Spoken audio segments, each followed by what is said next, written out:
All right, what is going on, everybody? Welcome back to another video, another NBA off-season video, and this is the last big domino to fall for the NBA off-season. It had to happen after all the other moves happened. It had to happen after the World Cup ended, and we all knew it was coming eventually, but we didn't know where it was going to be. So today, literally almost an hour ago, from ESPN Shams Charania, LeBron James is signing with the Philadelphia 76ers on a 2-year, $8 million deal with a player option on the second year, per Clutch Sports and per his good buddy, LeBron James's good buddy, Rich Paul, and his agent. So, yeah, LeBron is heading to Philly. I want to talk about what this all means for the East, what this means for LeBron, what this means for the Sixers, obviously. So, if you like what I have to say, like the video. If you have any opinions, comment it down below. And if you just like the vibes, consider subscribing. So, yeah, it happened, man. It happened. We're here. We're in this timeline now where LeBron has played for the Cavs, the Miami Heat, back to the Cavs, and then to Los Angeles to play for the Lakers, and now to Philly to play for the 76ers. That's crazy. Um, my immediate thoughts to this was, did I talk about Philly in the LeBron sweepstakes at all? And to be honest, I don't think I did.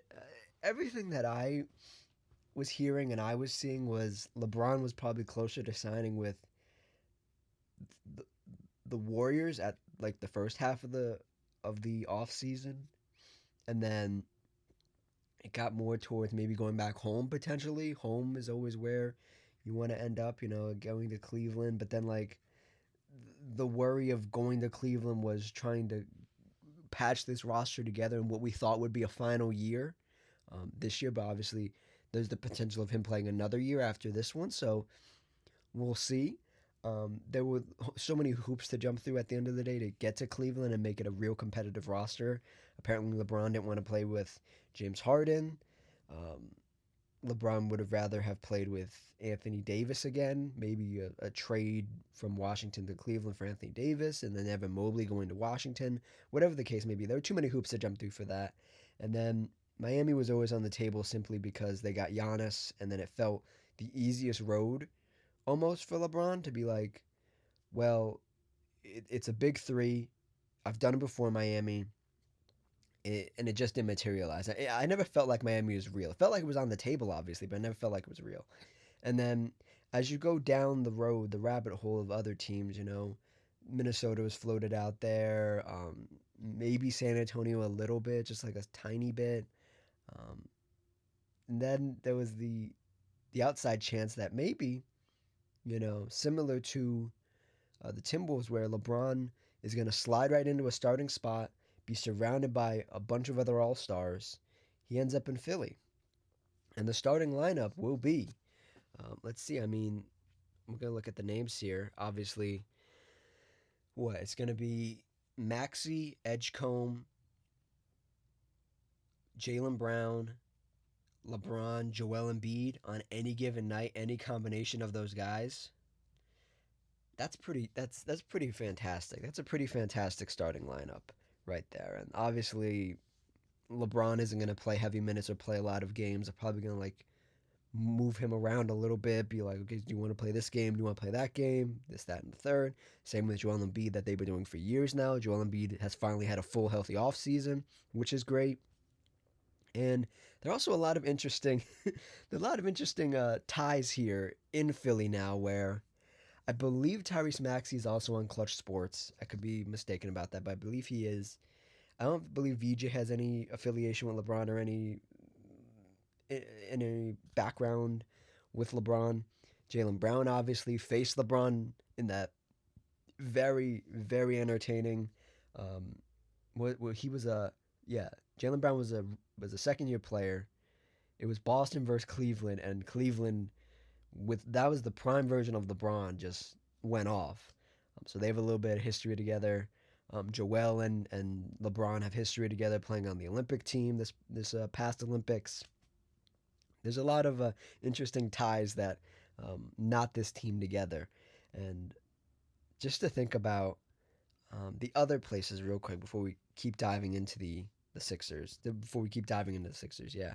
Um, the Warriors. The Warriors strike out on what was their last chance, but like I said in my summer league video, if you want to watch that, I'll put a card in the top right corner. You can click it; it will take you right to the video. I feel like the Warriors are just in such a different stage right now where they are still obviously still going to try to be competitive, but the future is here. The future is now, and it's just a matter of time of when those young players get the reins and they get to lead the team. Um, Thinking about Miami, I think about maybe LeBron still not forgiving Pat Riley for what happened at the end there. I don't know if that plays a part at all because Pat Riley's an old man. He's probably a different person now. LeBron's an older man. He's probably a different person now. Those personalities probably wouldn't clash as much as they did back in the day, as much as they would now. Um, and then the other one, the other ones, I guess, Cleveland, like I said, we talked about too many hoops to jump through to make that team perfect for LeBron. And then obviously you have teams like the Timberwolves, who um, I think the biggest part of of going to Minnesota was just playing in Minnesota. There's Minnesota can't. It's not a big. I don't want to say it's not a big market, but it's not meant for big stars. Obviously the biggest star there is Anthony Edwards, but that's an anomaly amongst the anomalies. They had Kevin Garnett, and then they had Karl Anthony Towns. For what it was worth at the time, was and is a big name, a big star, but he didn't have that star power. Ant has that star power. Could LeBron have brought his star power to Minnesota and done that stuff? Yes. Did he want to? That's the other question. Probably not. And he ends up in Philly. Obviously, you can see in front of you as well LeBron James, Allen Iverson. Allen Iverson, a Sixers legend. They shared a bunch of All Star games together. They shared a bunch of moments together. I believe they played at a FIBA World Cup together, or an Olympic team at some point. There's a lot of other things going on behind the scenes with LeBron to connect him to Philly as well, which we'll get to in a second. But I do want to read some stuff from LeBron himself because he put out a bunch of tweets, and we'll get through these together. So starting off here at 11:30. Yeah, this is an hour ago, so we'll get through this, and then we'll get back to my thoughts. LeBron James tweets out and he says, "I thought I was done when the season ended. I wasn't ready to announce it, and I knew I needed some time to really decide, but I was pretty sure I had played my last game. I was honest at my last press conference when I said I needed to look back at myself and decide if I still love this game, that I truly love this game, and I have more to give. The last few weeks have been really special. I've never been able to have no clue what to do and take real time to just think. I've had an incredible few months with all the people I love trying to figure it all out." And he says in this next part, this is very important. "This is my last decision." He said, this is it. This is the last one. It's either 2 years of Philly or 1 year in Philly, and it's over. That's it. I'm not going for money. I'm not going for family. What I am really playing for at this point, I still want to sacrifice. I still want to work. I still want to grind. I still want to compete, to win, to have a chance at the feeling of winning. And in the last tweet here, winning another championship. I believe I can make the Philadelphia 76ers a championship team. I'm excited to energize a new fan base and start this incredible journey one last time. Thank you to LA, Miami. I'll forever love Northeast Ohio. I will forever love Northeast Ohio. Will always be home. So yeah, that's it. This was the last decision. This was it. Um, no more no more decisions. It's crazy to think this is the last one, and after all that, he ends up back east anyway. Ends up back east anyway. Um, so that's two East, three East teams he's played for now. Um, like I talked about, I forget what video it was, but I really like what the Sixers did this offseason, obviously previous to this.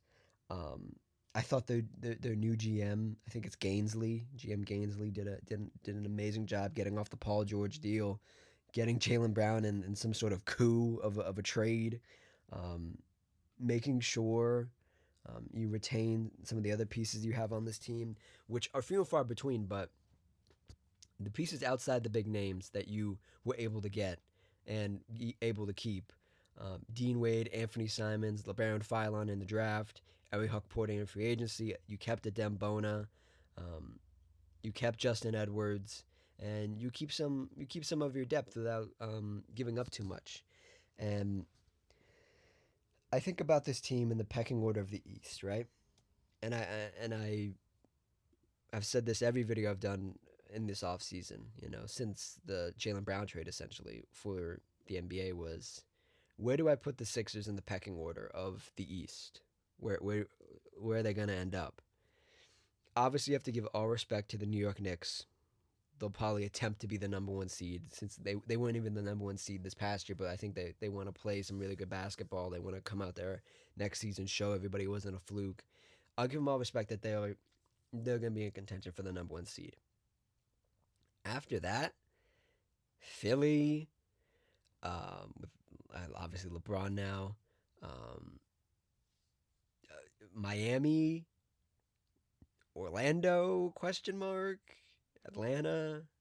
Like I'm not saying it's a wide open East. It's a much better East than what LeBron left, even the second time around in Cleveland. But it's a far better. I think this is the most wide open the Eastern Conference has been. And I know LeBron went on some crazy runs when he was in Cleveland, like just absolutely decimating Eastern Conference Finals teams after Eastern Conference Final potential teams, to just in the regular season just going out there and playing some amazing basketball.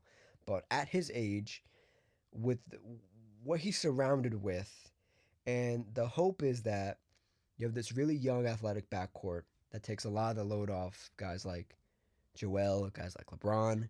You have the steady MVP conversation level guy in Jalen Brown that can just those three alone. Like I'm not saying those three alone winning you a championship, but those three guys alone, Maxi, Edgecombe, and Jalen Brown, they win you a couple regular seasons game by themselves easily, easily.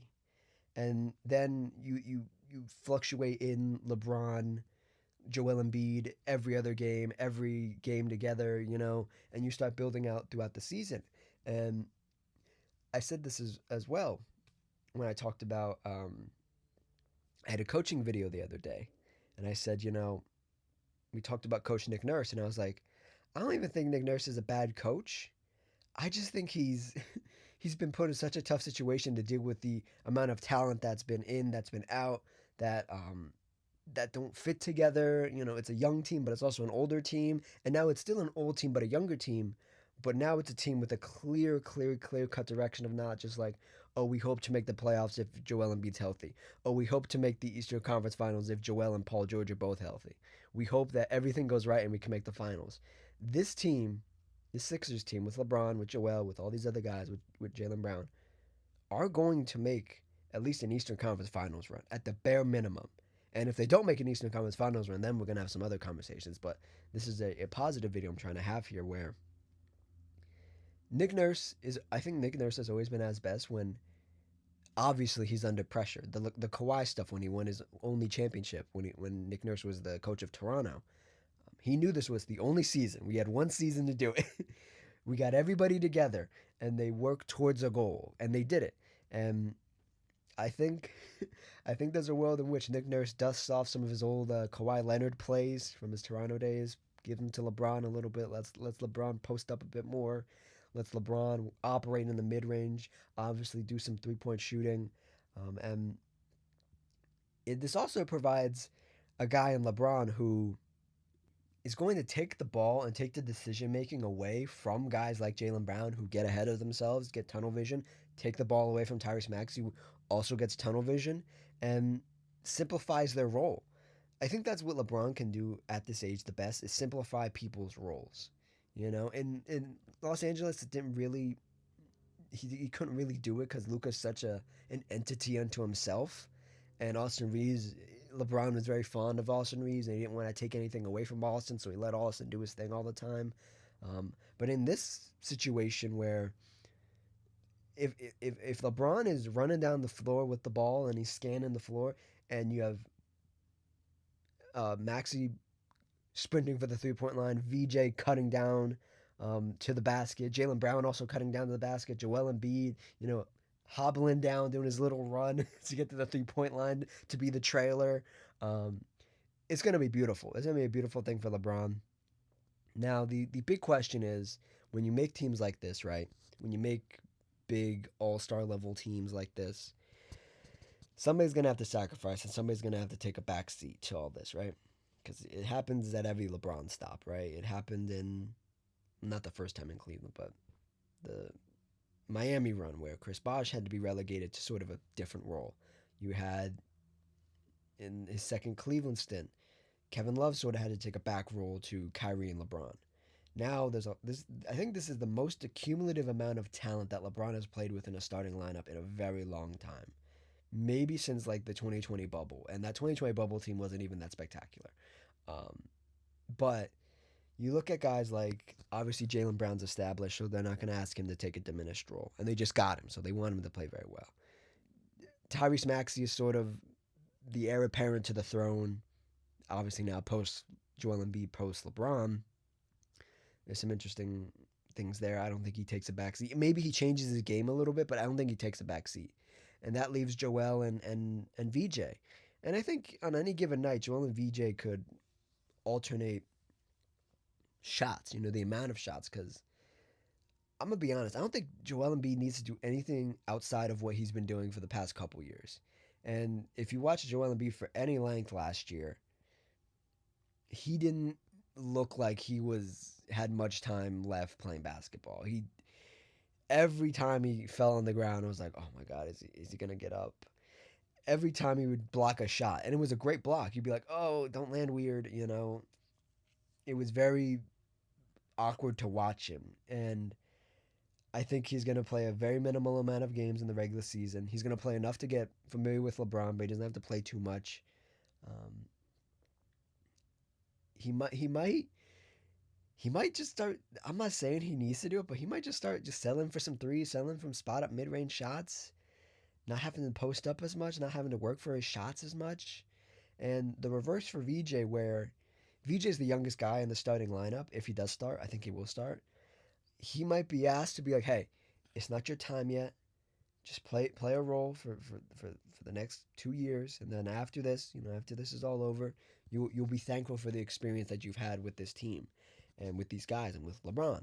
Um, I think VJ and Joel are the most likely candidates to have to take a back seat and have to, you know, really, really overall change their game and how they approach every game and how they approach their shots and the opportunities that they get. And the greatest thing I think about this team is that LeBron has 2 to 3 really young guys. Jalen Brown's still pretty young. Maxey's pretty young. VJ's obviously going into his second year. Um, LeBron is at his best when he plays with athletic players, I think. Either athletic or defensive players. I think VJ is a very talented defender. Maxey is hit or miss. He's great in the passing lanes, but everything else is kind of Jalen Brown's and one of the best defenders of this decade, still in his prime. Joel is what he is at this point. You obviously get a guy like we talked about in Ariel Hukporte from free agency who just won a championship with the Knicks, so he might start some nights. Dembona has come along very nicely for the Sixers team, so he'll get some looks. And these are also other guys that LeBron can just throw the ball to. Hey, big guy, catch a lob. Whoop. That's also where LeBron thrives as well. Now, I do want to talk about the background stuff for this because I believe the Philadelphia 76ers GM used to be the current GM used to be Mike Gainsley used to be the GM of the Cavaliers, which is interesting. So it's all these things that tie this team together. Yeah, and he was born in Ohio. So there's a lot of Ohio influence in this team now, which I think also helps the case of why they got LeBron. Um, I also want to think about this, and I was thinking about this as I was walking back in my room to make this video. Um, I thought about their GM Mike Ainsley now, and I thought about the GM they fired, Daryl Morey, and I said, could Daryl Morey have pulled this whole offseason off? And I thought to myself, I was like, maybe the Jaylen Brown thing. I was like, this LeBron thing, hell no. So I gave a lot of flowers to Mike Ainsley about the Jaylen Brown trade. Mike Ainsley, whatever happens this season, Mike Ainsley deserves at least like a little plaque in this Philadelphia 76ers practice facility because he's put together a really talented team in a very short amount of time and his very first months on the job. Um, this this team sort of reminds me of, and this is some deep Sixers lore, not too deep, but pretty deep. The team of like Moses Malone, Charles Barkley, Julius Irving, some other guys. A mix of like a really young guy and Charles Barkley, who I guess the equivalent would be um, um, Jaylen Brown. Not Jaylen Brown. VJ Edgecombe, um, Moses Malone, sort of being whoever you want, I guess, and then obviously the oldest player being Dr. J and LeBron James. Not so much in the ways everybody got to the Sixers in either era, but just like the conglomeration of talent was there's a young guy, there's an old guy, there's a guy who's like on the up and up, and all this stuff. I guess Moses Malone would probably be Jaylen Brown, right? Yeah, but and Joel Embiid's just Joel Embiid in any universe. But let's let's look at some reactions here from the internet. See what people are saying. I'm very interested to see what people are saying. Obviously, a lot of people are going to say this is the favorite to come out of the East. I think I would be inclined to agree with that.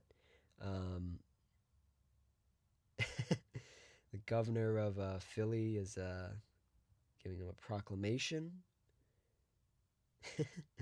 Let's see what are people saying.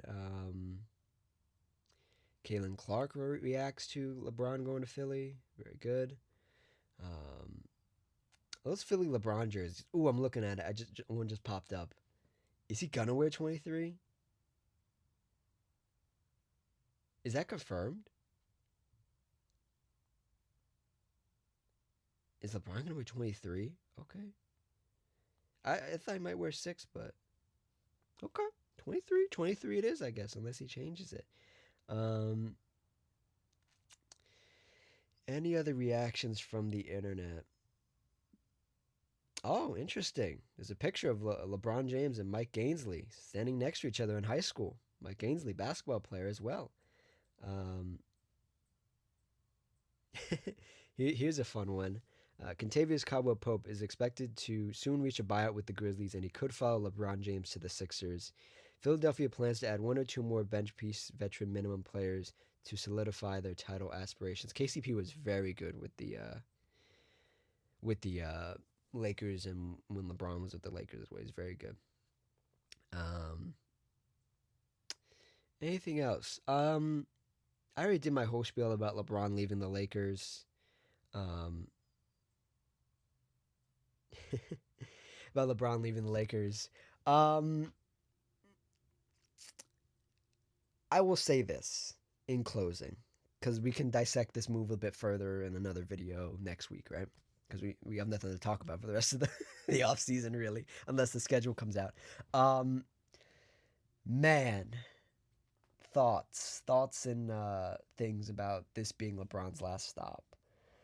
Um, I want to say it's a weird way to end your career, but it's a weird thing to go to a new team when you've been on so many teams already that this obviously is your best chance to win a ring. I don't the Warriors chances were kind of the Cleveland chances were kind of Miami was maybe the next one up if you're going for like title chances and the easiest way to a championship. But being this old, going to a team that you've never been on before, there's obviously, like I said, there's a lot of knots. There's a lot of strings that tie this team together in weird ways, and a lot of people have crossed paths together. Um, I respect that he's taking a challenge, so to speak, of I'm going to have to learn a new system all over again. I'm going to have to play with new people that I've never played with before, except Joel Embiid on the Olympic team.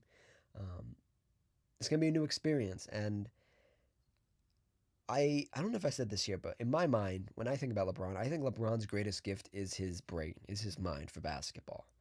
And even when he talks about basketball on his podcast, he's very articulate about it. He's very smart about it. Um, Thinking about um, the retirement tour potential of this year being his last year, or obviously the second year of this contract.